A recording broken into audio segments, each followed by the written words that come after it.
Dear student, मैं Akshay Singh Rajput force defence academy के YouTube channel में आपका स्वागत करता हूं। डियर स्टूडेंट, जैसे हमने पिछले लेक्चर में हमने पॉलिटी के बहुत सारे एमसीक्यूज आपके बीच में रखे जो इंपॉर्टेंट एग्जाम के प्रोस्पेक्ट से आपके क्वेश्चन एग्जाम में आते हैं, तो खास करके यूपीएससी और एनडीए एस्पिरेंट्स बच्चे उनके लिए स्पेशल ये हमारे लेक्चर्स चल रहे हैं। तो हम इसमें कुछ एमसीक्यूज इंपॉर्टेंट एमसीक्यूज लेते हैं। ये ऐसे एमसीक्यूज होते हैं जो एग्जाम में पूछे जाते हैं। डियर स्टूडेंट्स, आप हमारे और भी लेक्चर अगर देखना चाहें तो हमारे एफडी ऑनलाइन प्ले स्टोर पर जाके डाउनलोड कर सकते हैं, वहाँ हमारे लेक्चर आप सुन सकते हैं। तो डियर स्टूडेंट, आज हम चर्चा करेंगे पॉलिटी के इंपॉर्टेंट एमसीक्यूज पर। कहाँ से हमने लिए, तो हमने लिए governor, state legislature, supreme court और हाई कोर्ट। यहाँ से हमारे कुछ इंपॉर्टेंट एमसीक्यूज आएंगे जहाँ से हमने इन टॉपिकों से कुछ एमसीक्यूज उठाए हैं और आपको पता है यहाँ से एमसीक्यूज आते ही हमेशा। तो सबसे पहला जो क्वेश्चन है वो है who appoint the governor of Jammu and Kashmir. देखो, अब क्वेश्चन क्या पूछा है, जम्मू कश्मीर के गवर्नर को कौन अपॉइंटमेंट करता है। तो कई बार कंफ्यूजन ये होता है कि इसके पहले 370 के पहले 370 के बाद क्या कुछ चेंज तो नहीं हो गया। तो कई बार बच्चे इससे कंफ्यूजन हो जाते हैं, हो सकता है कोई और करे, लेकिन आपको आंसर पता है कि देश के चाहे कोई सा भी स्टेट उसके गवर्नर को अपॉइंटमेंट करने का अधिकार सिर्फ एक ही व्यक्ति के पास है। वो कौन है? President of India. आपको कहाँ दिख रहा है प्रेसिडेंट ऑफ इंडिया, वहाँ जाकर टिक कर दीजिए।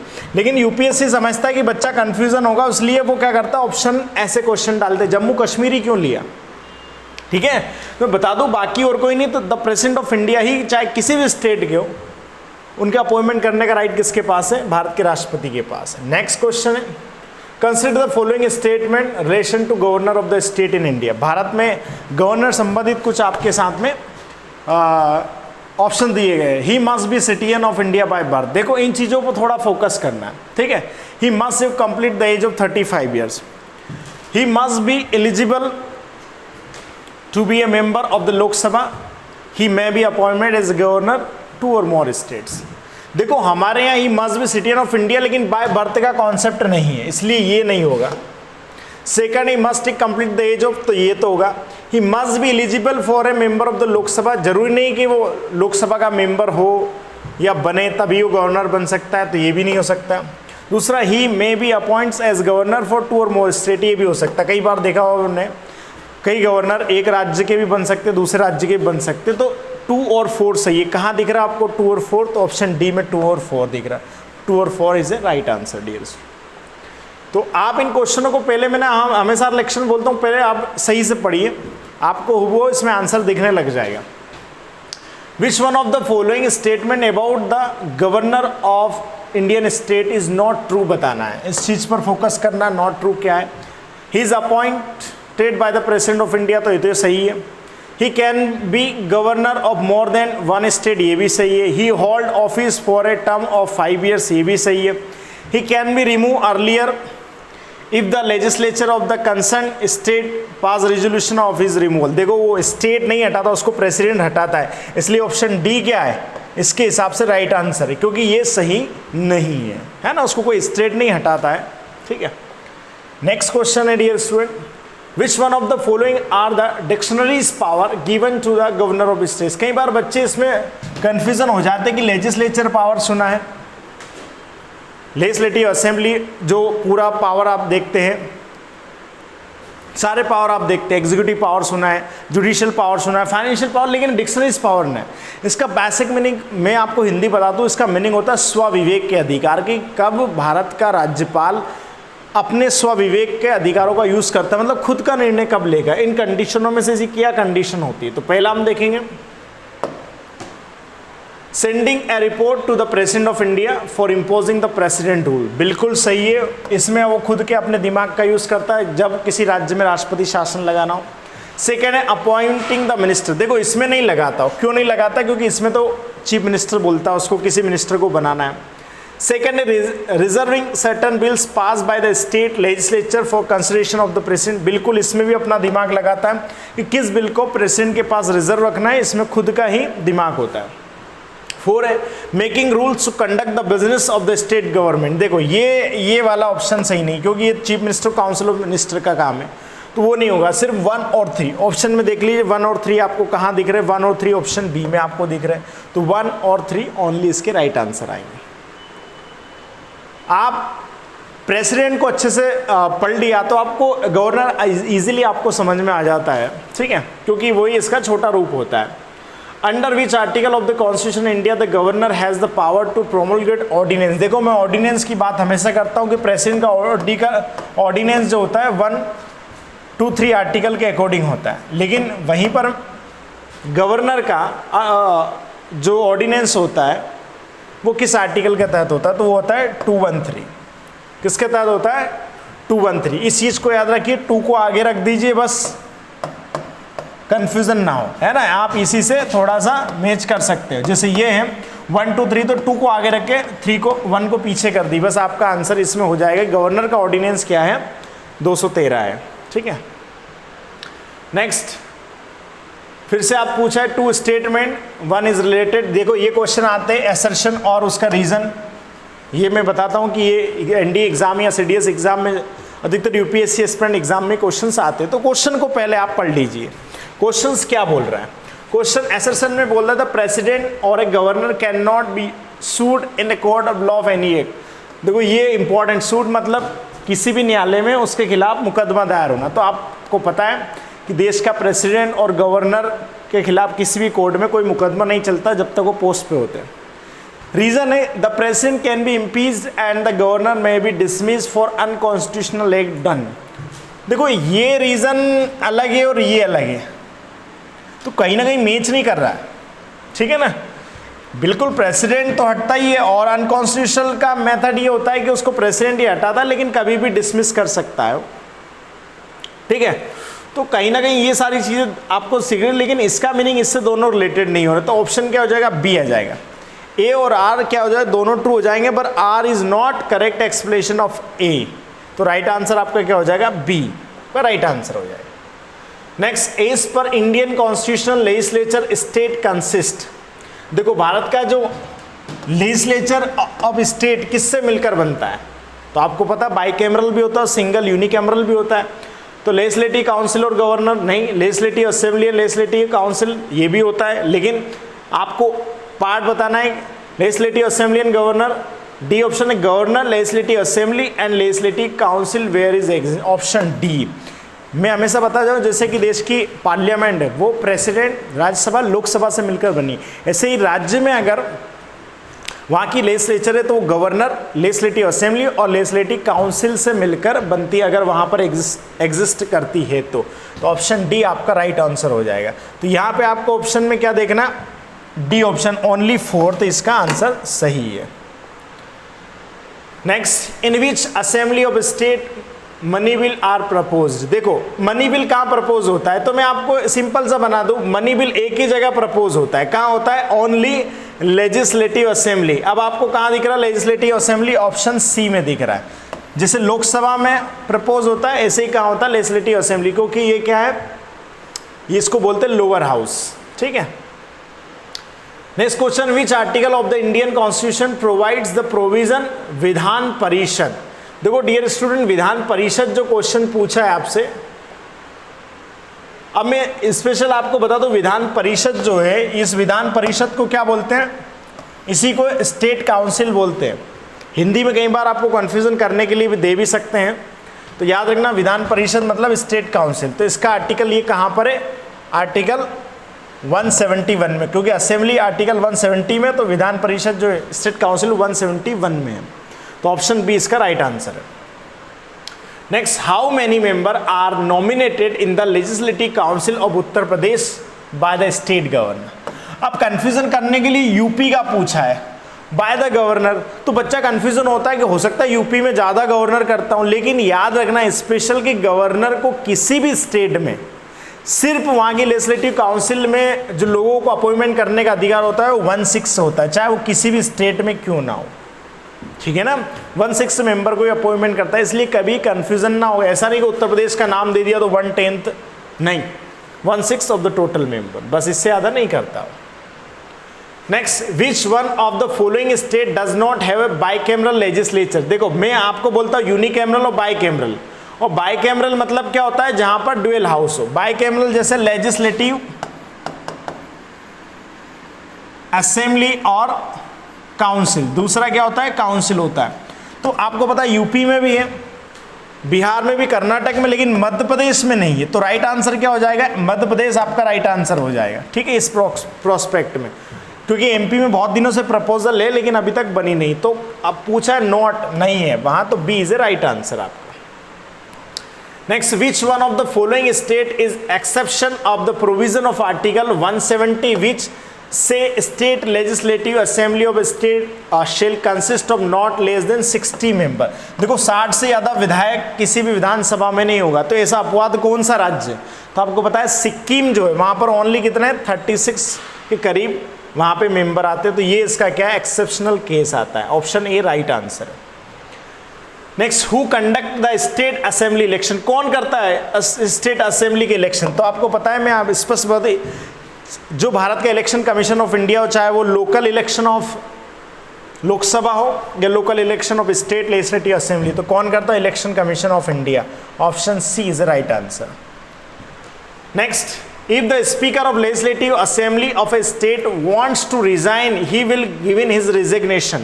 अगर किसी लेजिस्लेटिव असेंबली का स्पीकर रिजाइन कर रहा है तो किसको करेगा? क्या वो गवर्नर को करेगा, चीफ मिनिस्टर को करेगा, प्रेसिडेंट ऑफ इंडिया को नहीं करेगा? नहीं, ऑप्शन सी डिप्टी स्पीकर को करेगा।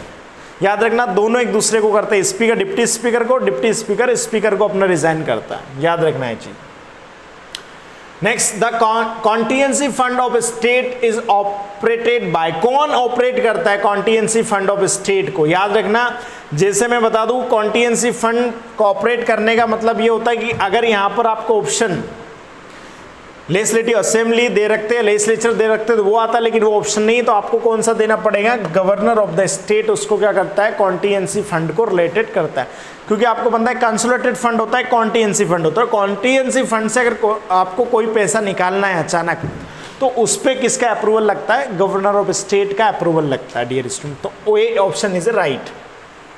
Next, what is the right method of establish और cancel the second chamber in state?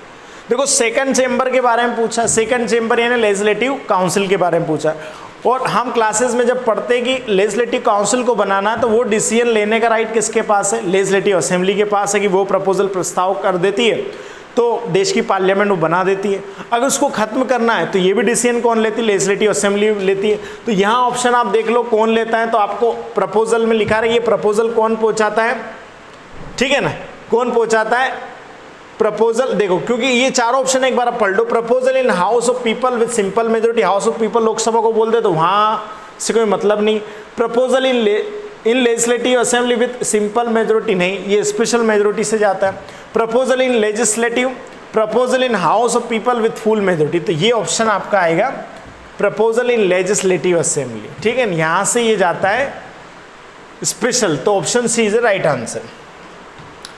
First women chief minister of India, देखो ये क्वेश्चन भी आते हैं कि पहली महिला मुख्यमंत्री कौन थी, तो मैं स्पष्ट बता दूं, विजय लक्ष्मी पंडित नेहरू जी की बहन थी, तो ये तो यूनाइटेड नेशन में पहली president. Sucheta Kripalani is right answer. ये उत्तर प्रदेश की क्या बनी थी? पहली सीएम बनी थी सुचेता कृपलानी, है ना, तो B option is right. Sarojini Naidu है तो वो क्या बनी थी? गवर्नर ऑफ बनी थी, ठीक है ना। नेक्स्ट क्वेश्चन है, state legislative assembly can participate in the election of which following? देखो कि जो स्टेट लेजिस्लेटिव असेंबली यानी यहाँ के जो एमएलए वो किस इलेक्शन में पार्टिसिपेट करते हैं? प्रेसिडेंट ऑफ इंडिया बिल्कुल करते हैं, वाइस प्रेसिडेंट ऑफ इंडिया नहीं करते, मेंबर ऑफ राज्यसभा बिल्कुल करते हैं, और member of the legislative councils इसमें भी करते हैं। तो 1, 3 और 4, अब आपको कहाँ दिख रहा है? 1, 3, 4 ऑप्शन बी में दिख रहा है, 1, 3, 4, तो B is a right answer. सिर्फ वाइस प्रेसिडेंट के इलेक्शन में भाग नहीं लेते। नेक्स्ट है, the power to increase the number of जजेज in the supreme court India is vast. देखो ये पावर किसके पास है कि सुप्रीम कोर्ट में जज बढ़ाना है नहीं बढ़ाना? तो ये कानून कहाँ पास होता है? देश की पार्लियामेंट में पास होता है। कहाँ पास होता है? तो option B is right answer. ये पार्लियामेंट तय करती है कि सुप्रीम कोर्ट में जजों की संख्या बढ़ाना है या घटाना है, याद रखना। हाउ कैन ए जज ऑफ सुप्रीम कोर्ट रिमूव? कैसे जज ऑफ सुप्रीम कोर्ट रिमूव होता है? अभी कैसे होता है? तो ऑप्शन में यहाँ आप अच्छे से उसको पढ़ लीजिए। ऑप्शन क्या है? पहला ऑप्शन है by the will of the chief minister, chief justice, क्या चीफ जस्टिस ऑफ इंडिया उसको रिमूव करता है। नेक्स्ट बाय द प्रेसिडेंट, क्या प्रेसिडेंट रिमूव करता है। सी है bye the president on the recommendation of the chief justice of the supreme court, क्या ऐसे होता है। Option D bye the president on the recommendation of the parliament. तो अगर इसके हिसाब से अगर आप इसके प्रोस्पेक्ट से आप आंसर लगाओगे तो ऑप्शन डी है कि जब तक इम्पीचमेंट पास नहीं होगा तब तक प्रेसिडेंट उसको नहीं हटाएगा। तो ये रिकमेंडेशन ऑफ द पार्लियामेंट का मतलब पार्लियामेंट में इम्पीचमेंट पास कर दिया तो प्रेसिडेंट को हटाना पड़ेगा। Option D is a right answer.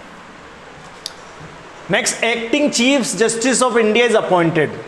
देखो अब फिर कंफ्यूजन करने के लिए उन्होंने एक्टिंग चीफ जस्टिस का नाम ले दिया। तो चाहे कोई भी चीफ जस्टिस हो भैया, देश में कोई भी जज सुप्रीम कोर्ट में हो या हाई कोर्ट में हो, किसी का भी अपॉइंटमेंट करने का अधिकार एक ही व्यक्ति का है।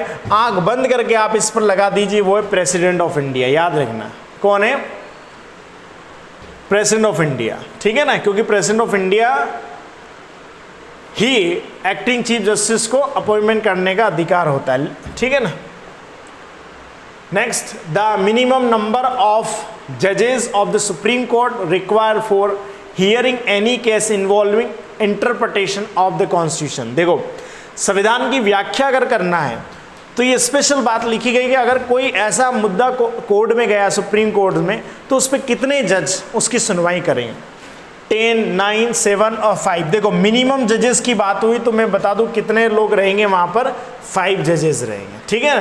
तो कम से कम इतने लोग तो वहाँ पर मिनिमम नंबर 5 तो होना ही चाहिए। तो 5 जज ज़्यादा से ज़्यादा कितने भी हो सकते हैं, सुप्रीम कोर्ट के जज तय करेंगे चीफ जस्टिस, लेकिन मिनिमम 5 जज होना चाहिए। तो D option is the right.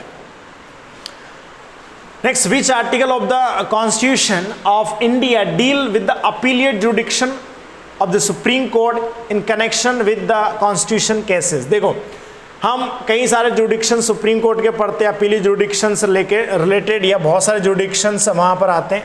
तो ये कहाँ दे रखा है, अपीली जुडिक्शंस के बारे में कौन से आर्टिकल में दे रखा है, तो रीड जुडिक्शन आते हैं, ठीक है ना। तो मैं स्पेशल बता दूँ आर्टिकल 132 में स्पेशल इस बारे में दे रखा है, विद द आर्टिकल 134A में इसके बारे में मेंशन आता है, ठीक है। ऐसे बहुत सारे कोड ऑफ द रिकॉर्ड और बहुत सारे राइट्स। तो ऑप्शन सी ये अपील जुडिक्शन से रिलेटेड राइट आंसर है। Next, which article of the constitution permits the supreme court to review its judgment on order. देखो जुडिशियल रिव्यू की बात की गई कि कौन सा ऐसा आर्टिकल जिसमें सुप्रीम कोर्ट को रिव्यू का राइट दिया गया है जजमेंट और ऑर्डर को, तो वो है आर्टिकल 137 आर्टिकल में जुडिशियल रिव्यू के बारे में बताया गया है। Next, public interest litigation was introduce by. देखो पब्लिक इंटरेस्ट लिटिगेशन जिसको PIL आप बोलते हो, बहुत नाम सुना जाता है, ये किसका एग्जाम्पल है, ये पार्लियामेंट्री एक्ट है, क्या है, ये कॉन्स्टिट्यूशनल अमेंडमेंट के जरिए आया, या जुडिशियल इनिशिएटिव है। तो ऑप्शन इसका आएगा जुडिशियल इनिशिएटिव। ये जजों के ही कॉन्सेप्ट से दिया गया है, जिसमें PN भगवती इनका नाम आता है, जो फादर ऑफ PIL इंडिया में बोला जाता है। तो उसको जुडिशियल एक्टिविज्म कहा जाता है या जुडिशियल इनिशिएटिव्स भी कहा जाता है, ठीक है ना। तो PIL एक आम लोगों के पास दी गई बहुत बड़ी शक्ति है। Next, consider of the following statement. देखो पूछा है there are 25 high court in India, तो बिल्कुल सही, 25 हाई कोर्ट हो गए। Punjab, Haryana and the union territory of Chandigarh have a common high court, बिल्कुल इनका एक ही हाई कोर्ट, ये भी सही है। National capital territory of Delhi has a high court of its own, ये भी सही है, तीनों ही सही है, ठीक है। तो आप देख लीजिए कहाँ पर 1 2 3 लिखा रहा है, तो आप ऑप्शन सी में चले जाइए, 1 2 3 तीनों ही करेक्ट आंसर है, ठीक है। Next, which of the following high court has the largest number of benches. देखो हम पढ़ते हैं कि भारत में वैसे 28 स्टेट्स हैं, लेकिन सब हाई कोर्ट के अलग अलग, और 25 हाई कोर्ट है। तो सब राज्य जहाँ पे हाई कोर्ट उनकी कई राज्यों में बेंचेस होती है। तो कोलकाता हाई कोर्ट अगर देखा जाए तो इसमें अंडमान निकोबार वगैरह जुड़े हुए हैं। मध्य प्रदेश हाई कोर्ट है तो मध्य प्रदेश में इंदौर और आपका ग्वालियर इसकी ब्रांच आती है जो जबलपुर में है। बॉम्बे हाई कोर्ट में गुवाहाटी भी आता है, सॉरी बॉम्बे हाई कोर्ट में आपका गोवा भी आता है, दादर नागर हवेली भी आती है। गोवा हाई कोर्ट की बात करें तो वहाँ के जितने भी 7 सिस्टर्स में अभी कुछ राज्यों के बने हैं, बाकी तो ब्रांचेस इसकी ज़्यादा आती है। सबसे बड़ा अगर ब्रांचेस के हिसाब से बात करें हम तो कौन सा हाई कोर्ट आता है, गुवाहाटी हाई कोर्ट आता है, ठीक है। Next, consider the following statement and select the correct answer for the court. अब ये पूछा गया कि इसमें से कौन सा आपको बताना है। High court are in the better position in protect right of Indian citizen than the supreme court. देखो मैं बात करूं तो वाकई में ज़्यादा राइट होते हैं, हम रिट जुडिक्शन में पढ़ते भी हैं।